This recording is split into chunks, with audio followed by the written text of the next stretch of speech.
ప్రియమైన సహోదరి సహోదరులకు యేసుక్రీస్తు నామములో శుభములు. దేవుని యొక్క మహిమ మీ మీద ప్రకాశించునుగాక. ఈరోజు దేవుడు మనకిచ్చిన మాట యాకోబు రాసిన పత్రిక 2వ అధ్యాయము 17వ వచనం. అలాగే విశ్వాసము క్రియలు లేనిదైతే అది ఒంటిగా ఉండి మృతమైనదగును. ఈ మాటలు యాకోబు గారు తన సంఘాలకి తెలియజేస్తూ రాస్తున్న మాటలుగా చూడగలం.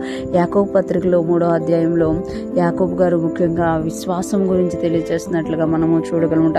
ఈ 2వ అధ్యాయంలో విశ్వాసం అంటే ఏంటి, విశ్వాసం ఎలా ఉంటుందని చెప్తూ, అలాగే విశ్వాసము క్రియలు లేనిదైతే అది ఒంటిగా ఉండి మృతమైనదగును అని చెప్తున్నారు. అయితే అలాగే విశ్వాసము క్రియలు లేనిదైతే అంటే విశ్వాసం ఉంది అని అంటే దానిలో మనకి క్రియలు కనబడమంట. క్రియలు లేకపోతే విశ్వాసం అంట ఒంటిగా ఉండి మృతమైపోతుందంట. క్రియలు విశ్వాసం కలిసి ఉన్నప్పుడే అది జీవించగలుగుతుంది. మనము నమ్ముతున్నాము అని అంటే ఆ నమ్మేటట్టుగా క్రియలు చేసేవారుగా మనం ఉండాలన్నమాట. విశ్వసిస్తున్నాము అని అంటే ఆ విశ్వసిస్తున్న దాన్ని మనం పొందుకునేవారిగా ఉండాలి. లేకపోతే క్రియలు లేకపోతే విశ్వాసం ఏమైపోతుందట, ఒంటిదా అయిపోతుందట. చూడండి, ఇద్దరు కలిసి ఉంటేనే వాళ్ళకి ఆనందమైన దుఃఖమైన ఏదైనా షేర్ చేసుకోగలుగుతారన్నమాట. ఇద్దరు లేకుండా ఒక్కలే ఉన్నారనుకోండి, అది ఒంటిగా ఉండిపోవడం వల్ల ఆ ప్రసంగం అంటాడు కదా, అది దేనికి కూడా పనికిరానిదిగా ఉంటుంది అని చెప్తారన్నమాట. ఇక్కడ అలాగే విశ్వాసం కూడా ఒంటిగా ఉంటే, విశ్వాసమునకు క్రియలు లేకపోతే అది ఒంటిగా అయిపోతుంది అన్నమాట. అలాగే ఎప్పుడైతే ఒంటిగా అయిపోతుందో అది పనికిరానిదిగా అయిపోతుంది. అందుకే ఇక్కడ యాకోబు గారు అంటున్నారు కదా, అది మృతమైపోయింది. అంటే విశ్వాసం ఉంది కానీ దాని క్రియలు లేకపోవడం వల్ల అది చనిపోయిన విశ్వాసంగా ఉంది అని ఇక్కడ యాకోబు గారు తెలియజేస్తుందన్నమాట.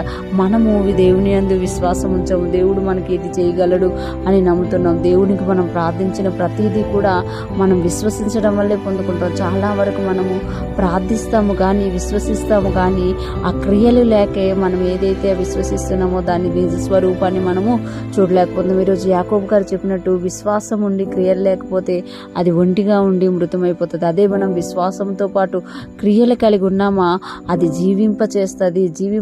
మనల్ని జీవింపచేయడమే కాదు, మన ద్వారా అనేక మందిని జీవింపచేస్తుంది అని ఇక్కడ యాకోబు గారి ద్వారా దేవుడు తెలియజేస్తున్నారు. అందుకే పౌలు గారు కూడా అంటారు కదా, విశ్వాసం అనేది నిరీక్షించు వాటి యొక్క నిజస్వరూపం అట. మనం దేని గురించి విశ్వసిస్తున్నామో, దేని యందు విశ్వసిస్తున్నామో అది మనకి నిరీక్షణ కలగ చేస్తుంది. ఆ నిరీక్షణ మనల్ని ఏం చేస్తుంది అని అంటే మనం ఏది విశ్వసిస్తున్నామో దాని నిజస్వరూపాన్ని మనకి చూపిస్తుంది అనమాట. ఈరోజు ఫ్రెష్ మనం వింటున్న ప్రతి ఒక్కరూ జ్ఞాపకం చేసుకోవాలి. యాకోబు గారు చెప్పినట్టు మనము విశ్వాసం కలిగి ఉండి క్రియలు లేకుండా ఉంటున్నామా అయితే అది ఒంటిగా ఉండి మృతమైపోతుంది. అదే మనం విశ్వాసము క్రియలు కలిగి ఉన్నామా, మనం ఏదైతే విశ్వసిస్తున్నామో దాని యొక్క నెరవేర్పును మనము చూస్తాం అనమాట. ఈరోజు ఫ్రెష్ మనం వింటున్న ప్రతి ఒక్కరము కూడా విశ్వాసముతో పాటు క్రియలు కలిగిన వారమై మనం ఏది విశ్వసిస్తున్నామో అది నిజ స్వరూపంగా పొందుకొని దేవునికి మహిమకరంగాను అనేక మందికి ఆశ్చర్యకరంగాను మనం ముందుగాక దేవుని కృప మన యందు ఉండి విస్తరించునుగాక. ఆమేన్.